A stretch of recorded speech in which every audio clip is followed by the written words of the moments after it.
नमस्कार, मैं हूं मनोज वर्मा और आप देख रहे हैं अटेंशन। और अटेंशन में आज बात होगी एसआईआर पर फिर रार। जी हाँ, प्रदेश में एसआईआर को लेकर राजनीति लगातार गर्माती जा रही है। शुरुआत आरोप प्रत्यारोप से हुई थी, लेकिन अब मामला थाने तक पहुंच गया है। इसी सिलसिले में कांग्रेस के प्रतिनिधिमंडल में भोपाल में थाने पहुंचकर शिकायत दर्ज कराई। कांग्रेस का आरोप है कि बीजेपी से जुड़े लोग जानबूझकर वोटरों के नाम कटवाने के लिए आवेदन दे रहे हैं। इधर बीजेपी ने कांग्रेस के आरोपों को खारिज किया है और अब चुनाव आयोग भी इसको लेकर सख्त नजर आ रहा है। उसने फर्जी शिकायत करने वालों पर कार्रवाई के निर्देश दिए हैं। लेकिन सवाल ये है कि क्या एसआईआर की प्रक्रिया राजनीतिक आरोपों की भेंट चढ़ती जा रही है और इस पर मची सियासत का समाधान कैसे निकलेगा। आज चर्चा इन सवालों के आसपास करेंगे, लेकिन पहले रिपोर्ट देखिए।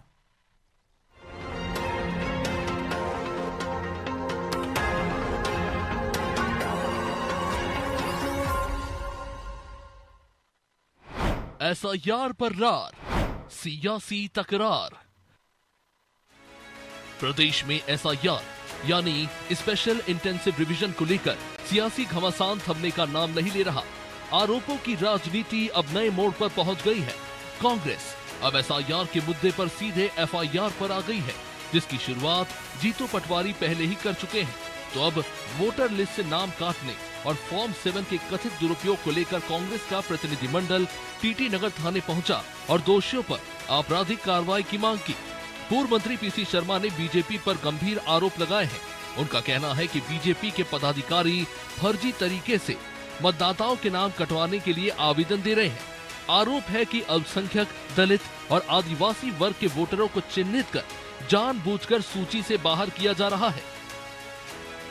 एसआईआर की एफआईआर और ये काली पट्टी जो है वो इस बात का प्रतीक है कि एसआईआर में सब काला हुआ है। उसका एग्जाम्पल ये कादिर भाई 1980 से रह रहे हैं। वो बीएलओ जो है वहाँ की, वो इनके पड़ोस में रह रही है, बूथ नंबर 12। और इनका नाम की आपत्ति एक मिस्टर गौर जो कि मंडल अध्यक्ष इनने की है। इस तरह से पूरे भोपाल जिले के अंदर मैं समझता हूँ 12,000 नाम काटे हैं और फॉर्म नंबर 7 का मिसयूज किया है। कांग्रेस के आरोपों से अलग फॉर्म 7 के गलत इस्तेमाल की लगातार शिकायतों के बाद अब चुनाव आयोग भी एक्शन मोड में आ गया है। इलेक्शन कमीशन ने कलेक्टर और जिला निर्वाचन अधिकारियों को साफ निर्देश दिए हैं कि अगर कोई शिकायत गलत पाई जाती है तो शिकायतकर्ता के खिलाफ कार्रवाई की जाए। उधर बीजेपी ने कांग्रेस के आरोपों को सिरे से खारिज करते हुए पलटवार किया। कांग्रेस के नेता जानबूझकर बवाल करने के मूड में हैं और जनता के बीच में भ्रम फैलाने का काम कर रहे हैं। एसआईआर की प्रक्रिया बहुत स्पष्ट है। जिनके नाम कटे हैं या तो उनकी मृत्यु हो चुकी है या वो कहीं पर ट्रांसफर लेकर जा चुके हैं। और अगर किसी की शिकायत आ रही है तो वो भी उसी पैमाने पर है कि अगर एक ही वोटर का 2 या 3 जगह पर नाम उपस्थित है। तो कांग्रेस के अपने कार्यकर्ताओं को एक्टिव करना चाहिए, उनको ज़मीन पर उतारना चाहिए और जो वास्तविकता है उसको जनता के बीच में लाना चाहिए। ये प्रोपेगेंडा की राजनीति कम से कम लोकतांत्रिक मूल्यों पर नहीं चलती। इस पूरे सियासी घमासान के बीच सबसे बड़ी चुनौती चुनाव आयोग के सामने खड़ी है। आयोग को महज 12 दिनों में 2,27,000 से ज्यादा मतदाताओं की सुनवाई करनी है। ये वो वोटर हैं जिन्हें जिला निर्वाचन कार्यालय ने नोटिस जारी कर दस्तावेज पेश करने को कहा है। इस लक्ष्य को पूरा करने के लिए 91 एईआरओ को रोजाना करीब 250 मतदाताओं की सुनवाई करनी होगी। साफ है कि मतदाता सूची के इस संवेदनशील मुद्दे पर सियासत और प्रशासन दोनों की परीक्षा है। फिलहाल एसआईआर पर सियासी संग्राम कुछ और दिनों तक जारी रहने के आसार हैं। ब्यूरो रिपोर्ट, अनादि टीवी।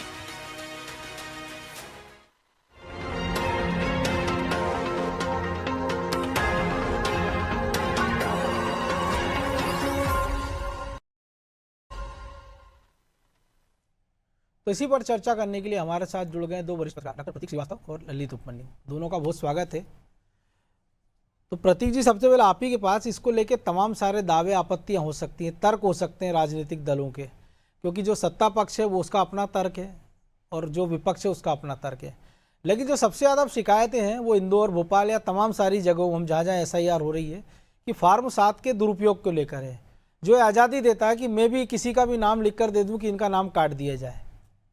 तो बेहतर है कि चुनाव आयोग उस प्रक्रिया में सुधार कर ले या फॉर्म 7 के लिए कोई नया नियम बना दे कि जिसके परिवार से जुड़ा मामला है वही इसको दावे आपत्ति कर सकता है, या अगर कोई ऐसा देता है तो वो एक हलफनामा दे कि ये जो मैं जानकारी दे रहा हूँ कि फलाना आदमी इस पते पे नहीं रहता है, कहीं चला गया है या इस दुनिया में नहीं है, और ये जानकारी अगर असत्य पाई जाती है तो मुझ पर चुनाव आयोग या प्रशासन कार्रवाई करने के लिए स्वतंत्र है। तो मुझे लगता है कि इस प्रकार की शिकायतें आधी से ज़्यादा खत्म हो जाएंगी। अपने अपने प्रश्न में जवाब भी दिया है और वही जवाब सही भी है कि अगर इस तरह से ये अपनाया जाए कि भाई आदमी हलफनामा दे, एफिडेविट दे, शपथ पत्र दे, तो निश्चित रूप से गलत शिकायतें नहीं होंगी, क्योंकि अभी पॉलिटिकल पार्टी गलत शिकायतें कर रही हैं। और इंदौर में तो कुछ मामले ऐसे सामने आ रहे हैं कि कुछ वर्ग विशेष के खिलाफ शिकायतें ज्यादा की जा रही है कि भाई ये इनका नाम जो है वो गलत है या ये नहीं है या इस तरह की।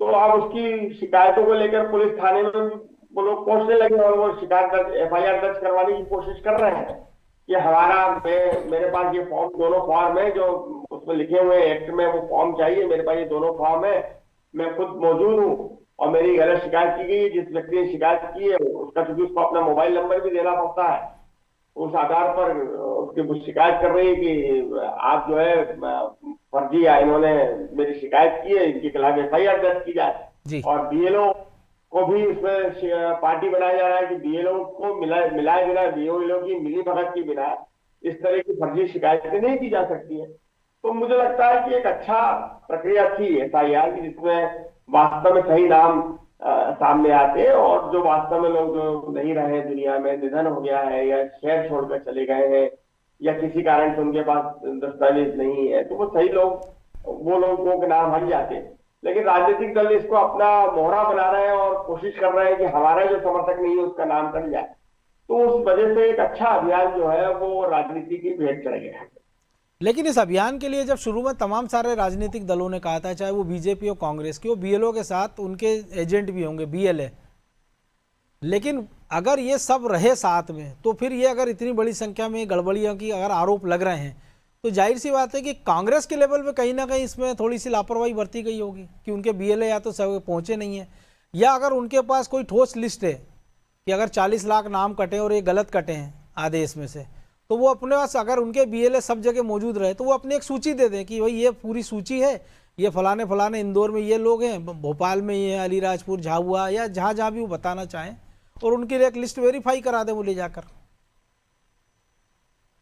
नहीं, ये कांग्रेस BJP की बात नहीं है। जिस व्यक्ति का नाम कट रहा है वो खुद जागरूक है, और अगर उसका नाम कट रहा है और उसके नाम पर आपत्ति आई है तो थाने जाकर शिकायत कर रहा है, क्योंकि इसमें प्रावधान ये भी है कि अगर मेरी फर्जी शिकायत की गई है तो मैं आपके खिलाफ FIR दर्ज कराऊंगा। बिल्कुल, यह आज ही जिला निर्वाचन अधिकारी ने निर्देश दिए इस प्रकार के कि आप FIR करिए अगर इस प्रकार की शिकायतें झूठी।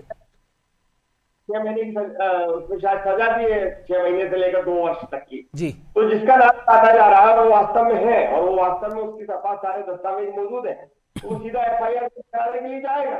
तो ये फर्जी शिकायतें अपने आप बंद होंगी, इसमें BJP कांग्रेस का प्रश्न ही नहीं उठता है जी। जो लोग कर, कांग्रेस का जहां तक सवाल है संगठन की अगर बात करें तो कांग्रेस संगठन के स्तर पर पहले दिन से कमजोर है। 1947 से लेकर आज तक कांग्रेस संगठन के स्तर पर कमजोर रही है।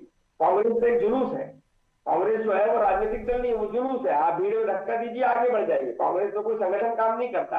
पंडित जवाहरलाल नेहरू का शासन रहा हो, इंदिरा जी का रहा हो या राहुल जी का रहा हो, कांग्रेस में संगठन नाम की कोई चीज होती ही नहीं है। तो आप उससे बीजेपी के संगठन से उसकी तुलना मत करिए, जहां सब कुछ कमेटी के बैठकें होती है, नियमित संवाद होता है, बातचीत की जाती है वगैरह वगैरह, वो एक अलग विषय। कांग्रेस तो नेताओं के समर्थक होते हैं, पार्टी के समर्थक छोड़ देते हैं। कांग्रेस में कोई जीतू पटवारी का समर्थक है, कोई दिग्विजय सिंह का समर्थक है, कोई कमलनाथ का समर्थक है, कोई संजय वर्मा का समर्थक है, और वो अपने क्षेत्र में कार्यकर्ता सक्रिय है। जो नेता सक्रिय है उन्होंने अपनी टीम को लगा रखा है और वो अपने क्षेत्र में जो है वो कांग्रेस समर्थकों के नाम ना कटे इसके लिए प्रयास भी कर रहे हैं जी। तो ललित जी, आप कैसे देखते हैं, क्योंकि अभी हम देखते हैं कि या तो एक तरीका ये भी हो सकता है कि इसको आधार कार्ड से लिंक कर दिया जाए वोटर ID को, क्योंकि हमने देखा कि पैन कार्ड में कर दिया गया, जुर्माना लगा, लोग जुर्माना भर के 1000 रुपये दे के भी लिंक करा रहे हैं। तमाम सारी जो DBT योजना है वो सारी उससे लिंक कर दी गई हैं, तो इसको भी कर दिया जाए ताकि एक बड़ी समस्या खत्म हो जाए। और अगर जिसका भी नाम आवेदन आ जाए कि इसका नाम काटा जाए फलाने आदमी का, उसके लिए एक ओटीपी उसके मोबाइल नंबर पे आ जाए, जिससे उसको पता तो चल जाए कि अगर वो सही आदमी है तो उसको ओटीपी से पता चल जाएगा, या उसको ओटीपी जब तक वो ना डाले जब तक वो प्रोसेस आगे ना बढ़े। क्योंकि डिजिटल युग में रह रहे हैं हम सब चीज़ें कह रहे हैं मोबाइल पे उपलब्ध है कि अब रेलवे का टिकट हो या हमको गैस का नंबर लगाना हो, तो ये फिर ये छोटा काम भी हो सकता है उसमें।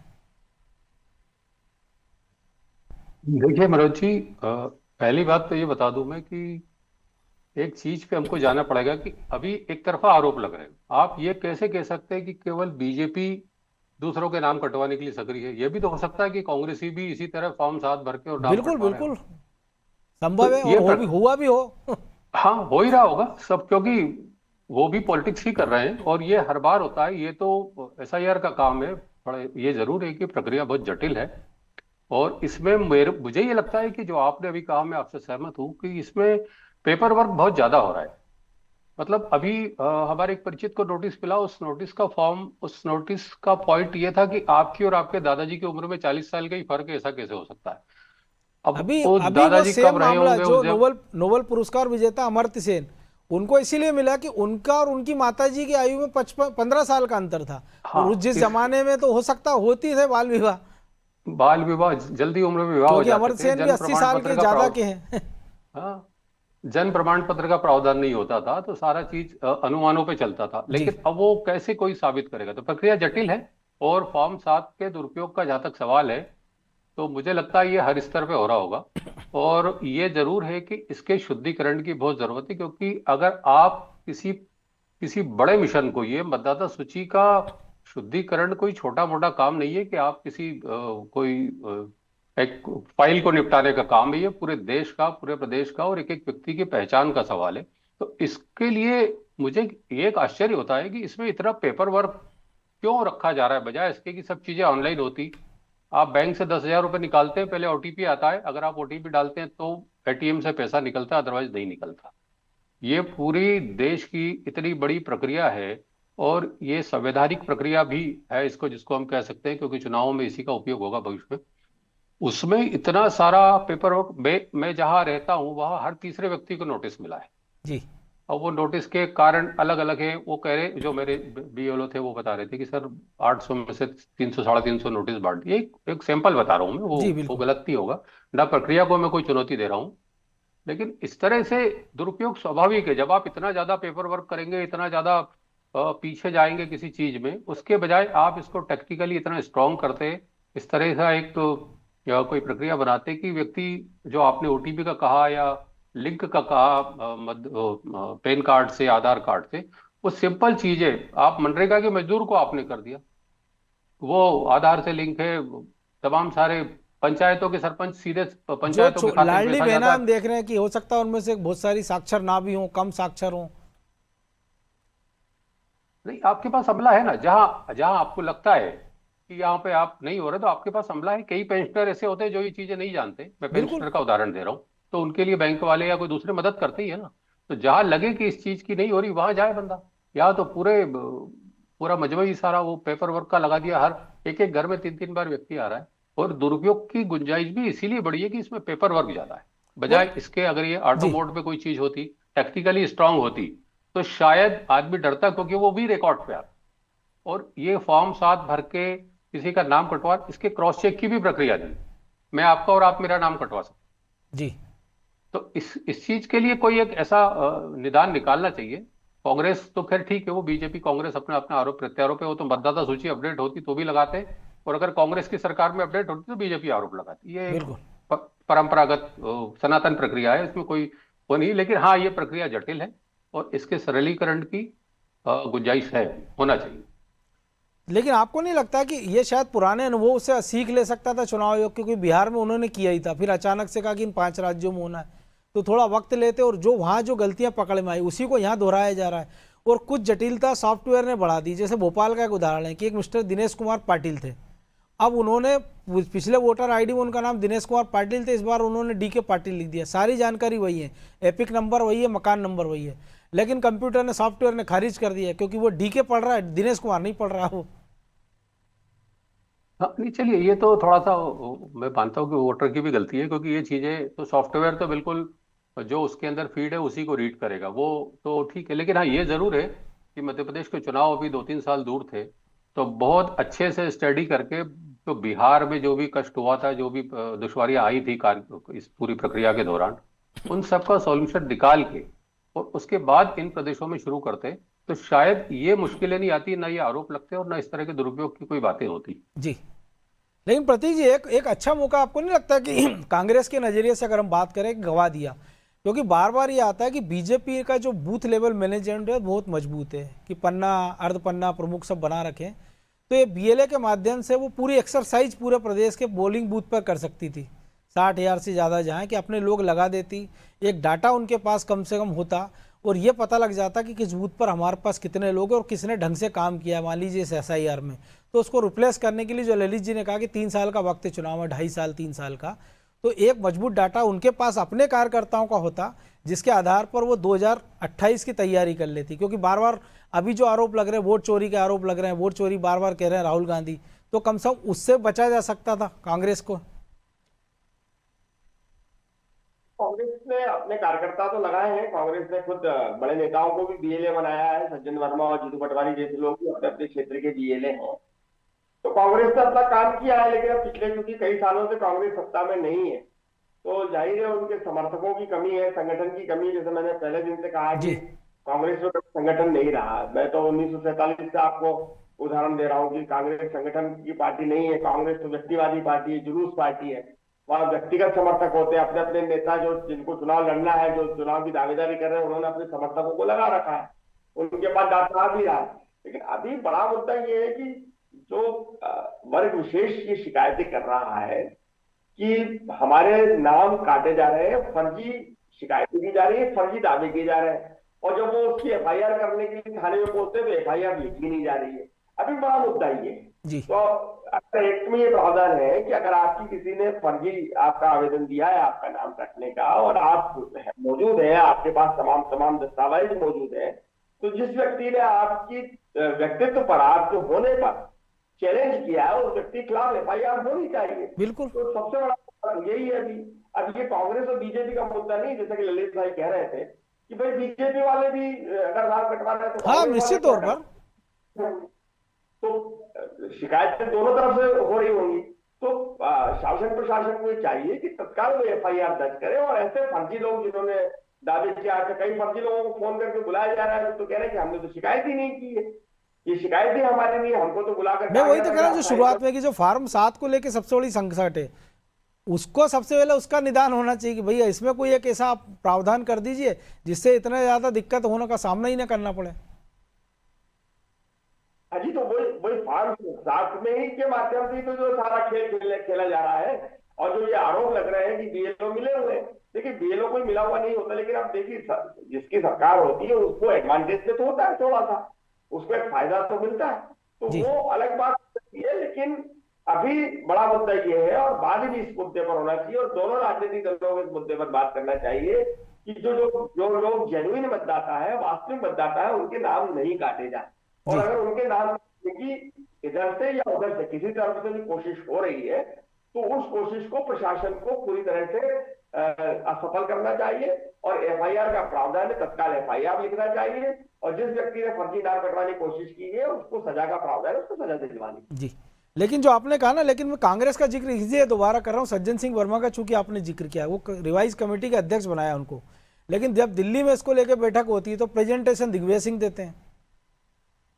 तो बेहतर होता कि सज्जन सिंह वर्मा को बुला लिया जाए कि भाई वो रियल स्थिति अगर वो मॉनिटर कर रहे हैं, क्योंकि मेरी भी उनसे बात हुई कई बार, वो जो आपने कहा वो अपने क्षेत्र में भी करा रहे थे कि मॉनिटरिंग करा रहे वो, तो वो बेहतर बता सकते थे कि क्या प्रैक्टिकल प्रॉब्लम है। क्योंकि दिग्विजय सिंह ने अगर जो बताया होगा तो जो 2003 में उनके समय SIR की प्रक्रिया दूसरे तरीके से रही होगी, और अब दूसरे तरीके से हो रही है 22-23 साल बाद। देखिए, अब दिग्विजय सिंह जी तो ज्यादा मुखर रहते ही, कांग्रेस पार्टी में सबसे ज्यादा मुखर नेता है वो, और उनका जो नेटवर्क है मध्य प्रदेश में सबसे बड़ा नेटवर्क दिग्विजय सिंह जी का ही है। अध्यक्ष कोई भी रहे, नेता प्रतिपक्ष कोई भी रहे, जो भी है, लेकिन मध्य प्रदेश में कांग्रेस के सर्वाधिक लोकप्रिय, सर्वाधिक मान्य नेता अगर कोई है तो वो दिग्विजय सिंह है जी। मैं मानता हूँ दिग्विजय सिंह के पास पूरे मध्य प्रदेश से एक बूथ से खबर पहुंच रही होगी, क्योंकि हर बूथ पर कुछ लोग ऐसे हैं जो दिग्विजय सिंह के व्यक्तिगत समर्थक हैं, और दिग्विजय सिंह जिनको नाम से जानते हैं, पूरे मध्य प्रदेश में जितने भी बूथ है लगभग 90% बूथ पर दिग्विजय सिंह लोगों को नाम से जानते होंगे, ऐसा दिग्विजय सिंह की खासियत है। तो दिग्विजय सिंह जी के पास निश्चित रूप से सूचनाएं नहीं होंगी, और अगर कौन प्रेजेंटेशन दे रहा है, दिग्विजय सिंह दे रहे हैं, सचिन वर्मा दे रहे हैं, कांग्रेस का अपना अंदरूनी मामला है, उससे क्या फर्क पड़ता है? फर्क तो इस बात से पड़ता है कि जो बात की जा रही है वो कितनी सही है, जो बात की जा रही है वो कितनी तार्किक है, बात करने वाला कौन है ये नहीं, मैं इसलिए सवाल किया कि क्योंकि जब ये प्रक्रिया शुरू हुई तो सबसे पहला वीडियो दिग्विजय सिंह ने वायरल किया कि बीएलओ उनसे जो पूछताछ कर रही है और जो जानकारी भर रहे हैं वो, और उन्होंने खुद दावा किया कि देखिए कितनी आसान प्रक्रिया, बड़ी आसानी से हो जाती है और आप सब इसका हिस्सा बनिए, और बाद में आरोप लग रहे हैं। लेकिन ललित जी, जो बात है कि प्रैक्टिकली की चलिए पॉलिटिकल बात से हटकर बात करें कि अगर ये सब हो रहा है तो नुकसान निश्चित तौर पर लोकतंत्र का है और वोटर का है। और दूसरी एक बड़ी बात है कि इसके बहाने कि भले हमारी खामी हो चाहे सिस्टम की, आप एक लोकतांत्रिक प्रक्रिया में पूरे सिस्टम को कटघरे में खड़ा कर देते हैं। तो ये सही मौका है कि चुनाव आयोग भी आगे आए और वो इंतजार नहीं करे कि किसी ने उसके खिलाफ शिकायत की कि नहीं नाम कटने को लेके। अगर उसकी जानकारी में ऐसे मामले आते, कोई बीएलओ उनसे पूछता है, बताता है, तो वो अपनी तरफ से एफआईआर के निर्देश दें या एफआईआर करा दें। अगर 2, 4, 10 जगह भी ऐसा हुआ तो मुझे लगता है बहुत सारी चीजें क्लियर हो जाएंगी। हाँ, बिल्कुल आपका कहना सही है, क्योंकि जब तक आप सख्ती नहीं करोगे ना किसी भी गलत काम के खिलाफ, तो तब तक ये प्रक्रिया चलती रहेगी। आप देखिए, फर्जी मतदाता अगर पकड़ाता है वोटिंग के दिन, तो उसको गिरफ्तार करने का प्रावधान है, उसको जेल भेजने का प्रावधान है, उसको सजा का प्रावधान है। तो ये उसी प्रक्रिया का हिस्सा है। फर्जी मतदान पे अगर आप सजा करते हैं या फर्जी वोटिंग जिसको हम कहते हैं, तो इस प्रक्रिया में भी इस चीज की सख्ती करना बहुत जरूरी, क्योंकि ये बहुत बड़ा मिशन है। और अगर इसको हम इस तरह हल्के में लेंगे कि कोई भी किसी का फॉर्म 7 भर दे और किसी का नाम कटवा दे, तो ये तो मुझे लग रहा है कि अप्रत्यक्ष रूप से असफल करने की कोशिश हो रही है, चाहे किसी भी पक्ष से हो रही है और किसी भी वजह से हो रही है। वजह सीधी सी बात है, राजनीति की है जी। तो इसके खिलाफ अगर बड़े सख्त कानून अगर नहीं बने या सख्त कदम नहीं उठाए, तो मुझे लगता है इसका रिव्यू करने की नौबत आ जाएगी। कि कई जगह से हम सुन रहे हैं कि इतने लाख नाम कट गए, इतने शहरों भाई मध्य प्रदेश में 40 लाख के आसपास ये आंकड़ा पहुंचा है। 40 लाख मतलब हर 5वें वोटर का नाम कट गया। लगभग हर विधानसभा बूथ पे अगर हम बात करेंगे तो 17,000 वोटर, 230 विधानसभा से अगर उसको कंपेयर करेंगे हम, हाँ 17,000 वोटर, और बहुत बड़ा अंतर होता है ये, क्योंकि हम देखते हैं 100 सीटें तो ऐसी जो 5-7 हजार 10 हजार के अंदर हार जीत का फैसला कर देती हैं। बिल्कुल। और एक विधानसभा में आप 2 लाख वोट मान लो और 17,000 नाम अगर पर विधानसभा में कट रहे हैं, मतलब इसका ये होगा कि यार 17वें 18वें आदमी का नाम कट रहा है। बिल्कुल, है ना। और ये असंभव है। अगर या तो पहले गलत थी मतदाता सूची जिसपे वोटिंग हो गया, अगर इतने नाम कट रहे हैं तो वो 17,000 पहले गलत थे। बिल्कुल। और अगर वो सही थे तो फिर अभी प्रक्रिया गलत हो रही है। तो सवाल कई सारे, लेकिन कुल मिलाकर ये कि फिलहाल लोकतंत्र और लोकतांत्रिक संस्था कटघरे में, और जिनको इस कटघरे से निकालने का जिम्मा भी इन्हीं संस्थाओं के ऊपर है। बहरहाल वक्त इतना ही था। बहुत धन्यवाद आपका, प्रतीक जी आपका भी, ललित जी आपका भी। तो एसआईआर पर रहा, और ये नई बात नहीं, जब से राहुल गांधी ने वोट चोरी का मुद्दा छेड़ा, कांग्रेस इसको जोर शोर से उठा रही है। लेकिन ये भी इतना ही सही है कि अगर हम देख रहे हैं कि जो फार्म 7 के दुरुपयोग की बातें आ रही है, कई सारे लोग सामने निकल कर आ रहे हैं, थाने तक मामला पहुंच रहा है और चुनाव आयोग को कहना पड़ रहा है कि इस पर एफआईआर दर्ज की जाए, तो वक्त है कि या तो फार्म 7 की प्रक्रिया में चुनाव आयोग सुधार करे या फिर स्टैंडिंग आदेश दे कि अगर किसी ने भी गलत प्रक्रिया से किसी का भी नाम कटवाने की जुर्रत की, हिमाकत की या गलती की है, तो उसके लिए आप किसी आवेदक का इंतजार नहीं करेंगे, चुनाव आयोग खुद एक पार्टी बने और ऐसे लोगों के खिलाफ एफआईआर कराए। जिस दिन ऐसा होने लग गया तो मुझे लगता है जो आधा कुआसा है वो छट जाएगा। अटेंशन में आज इतना ही, मुझे दीजिए इजाजत और आप देखते रहिए अनादि टीवी। नमस्कार।